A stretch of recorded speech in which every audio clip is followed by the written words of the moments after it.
Sangiovese Lambrusco, Sangiovese Lambrusco, Aglianico, Albana, Arnese, Barbera, Canaiolo, Cannonau, Carricante, Cesanese, Cortese, Cortese, Corvina, Corvina, Croatina, Croatina, Dolcetto. Welcome to the Italian Wine Podcast. My name is Joy Livingston, and for the next several weeks I will be bringing you some choice narrated content from the book Sangiovese Lambrusco and Other Vine Stories, written by Mr. Science himself, Professor Attilio Scienza, and Serena Imazio, published by positivepress.net. To get a copy of the book, the Kindle version is available on Amazon and hardcover copies are available from Positive Press. If you like the content we share each week, consider donating to our show. Find details at italianwinepodcast.com or on our social media channels. Sit back and get your geek on as we jump into the details, stories, and science of Italian wines and vines.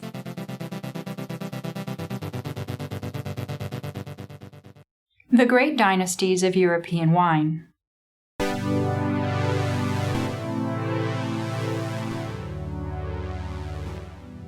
Can the success of French wines be summed up with words like terroir, chateau, or grand cru?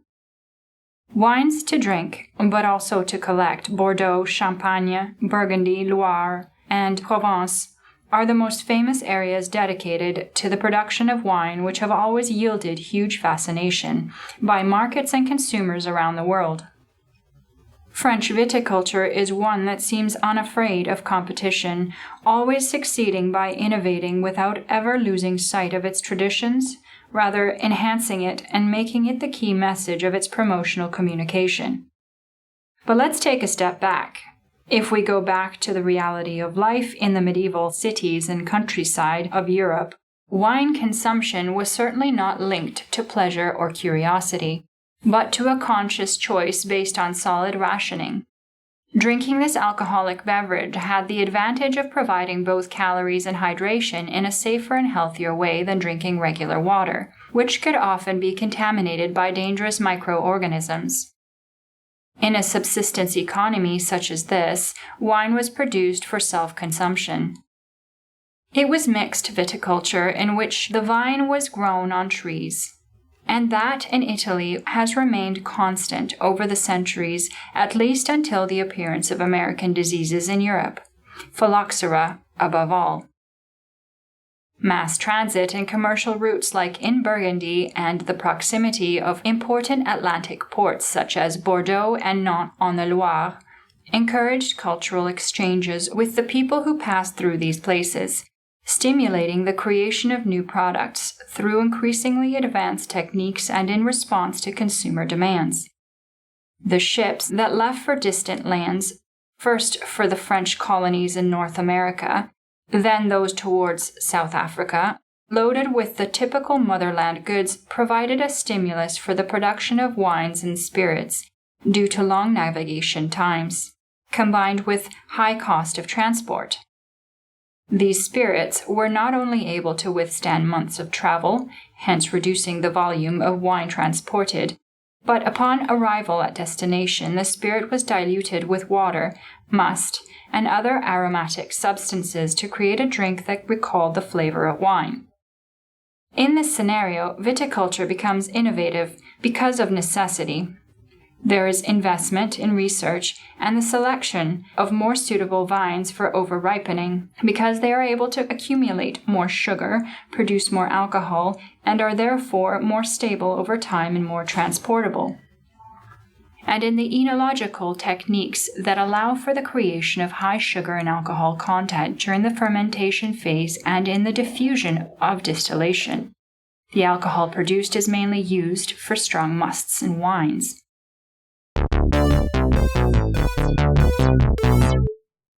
Knowledge, competition, and capital. They call it permanent innovation, and in the enological sector, it began towards the end of the 17th century. It was a phase of change that concerned the production of 5 wines for aging and sparkling wines above all. There were many causes for this veritable revolution. First of all, there was an increasingly well-founded awareness in the field of chemistry and microbiology, with the identification of yeasts as fermentation agents and for the use of sulfur dioxide as an antiseptic and preservative, discovered by the Dutch, who used it to disinfect transport barrels. From the middle of the 19th century onwards, the French school and Pasteur, in particular, boosted this research. Another decisive element was the start of the industrial production of heavy glass bottles, thanks to the contribution of the English Industrial Revolution. At the base of everything, in 1615, the King of England, James I, declared an edict prohibiting the use of wood to feed the ovens in the production of glass, and instead, coal was to be used. This fuel increased the temperature of the furnaces considerably, allowing for a better melting of the silica and the possibility of producing thicker and more resistant bottles.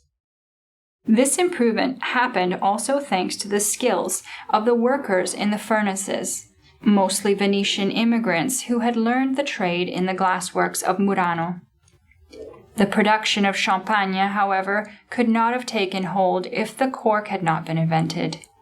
After being discovered in the region of Catalonia, it began to spread throughout Europe through the pilgrims who traveled the Via Francigena, and found its first use in bottling beer in England at the end of the 17th century. A painting by Jean-François de Troyes from 1730, entitled Oyster Lunch, depicts a group of diners looking upwards in surprise, their eyes following the cap thrown from a bottle into the hands of a waiter. It illustrates that in those years the production of sparkling wines as we know it today was a real novelty which attracted the curiosity of bystanders. In addition to knowledge, however, a fundamental aspect of innovation was the presence of capital, especially for those who produced and bought wines for aging.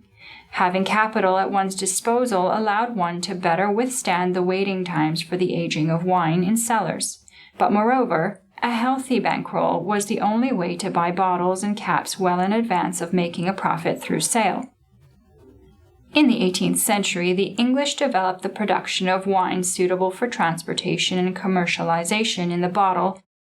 Such wines were characterized by a good sugar content and were stabilized with the addition of alcohol to the fermenting must.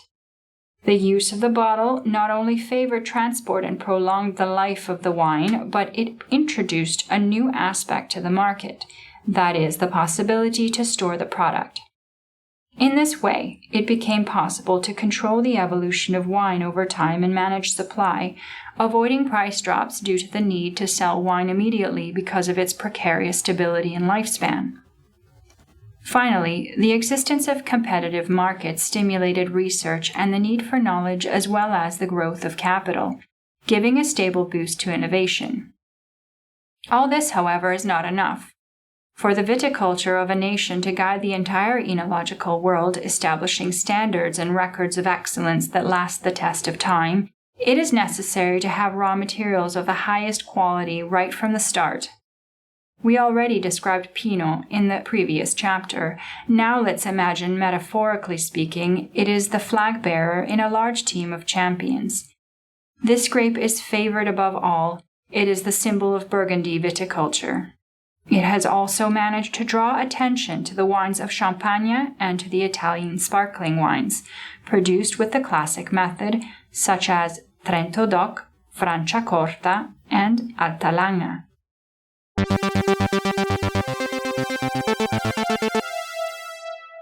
Chardonnay, the great potential of Pinot Giallo. All around the world, pink or gray grape varieties are often found and preserved in special collections. These are not mistakes by some curator, they are variants of colored berry Chardonnay. In all likelihood, and given that one of the two parents was certainly a blackberry, Pinot, it is probable that these colored variants are also the oldest and preceded the white berry that we now know and identify as Chardonnay. The reasons that led wine growers to keep only the white berry variant in production are unknown. Perhaps the so-called Little Ice Age, which occurred in Europe between the 14th and 18th centuries, was at least partly responsible for the selection, since in this period, due to obvious climatic problems, mainly white grapes were used. Varieties that not only had an earlier maturation, but also did not have the defect of producing wines with a dull color due to low summer temperatures. Burgundy played an important role.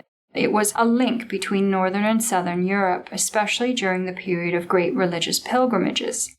The consumption of wine was quite widespread, and this required the selection of vines that were stable in their yield, as well as in the composition of the must, even in climatic conditions that were not particularly favorable.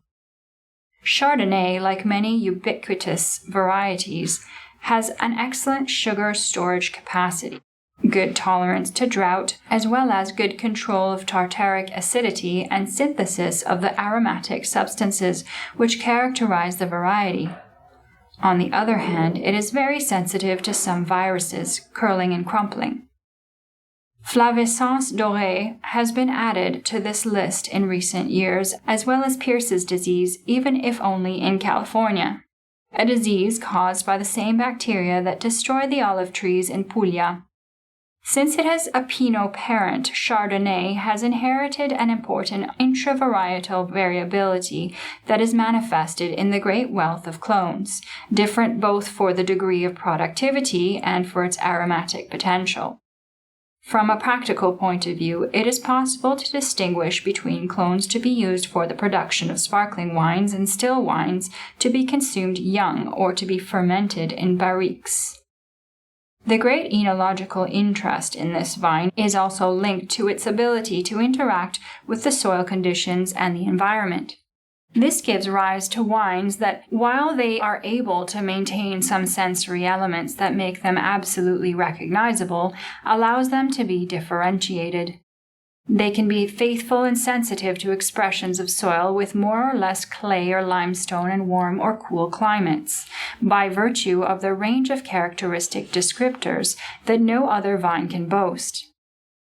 Be careful not to commit a sin, this is a very serious one, and that is thinking that Chardonnay is an international vine capable of providing wines with a standardized taste.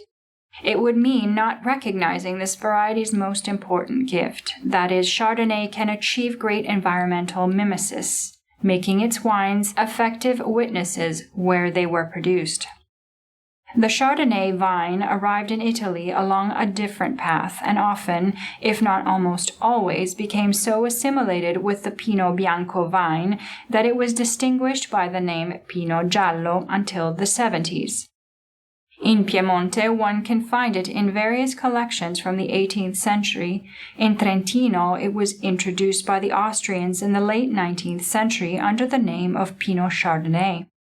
At that time, Italian Tyrol was not experiencing prosperous economic conditions, and so the varieties they chose to plant were the most productive, such as Vernaccia and Trebbiano. It was thanks to Giulio Ferrari's intuition and knowledge of European viticulture that this vine was spread into Trentino and in parts of Friuli. In his dual role as a nurseryman and producer of sparkling wines, he understood the qualitative potential of Chardonnay despite its low yields. It is no coincidence that the first important installations dating back to the mid-20s of the last century were those of Sorni di Lavis and the ones in the surrounding areas of Trento.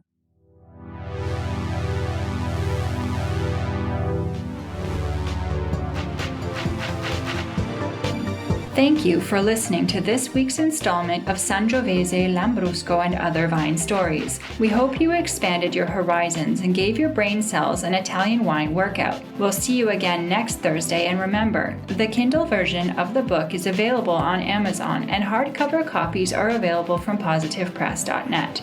If you feel inspired to make a donation to our show, please visit us at theitalianwinepodcast.com. Find Italian Wine Podcast on Facebook and Instagram. Our Twitter handle is @ItaWinePodcast. Sangiovese, Scienza, Narrator, Imazio, Refosco dal peduncolo rosso. Sagrantino, Schiava Gentile, Verdicchio, Vermentino, Vernaccia, Uva di Troia. Perché alla fine uva di Troia?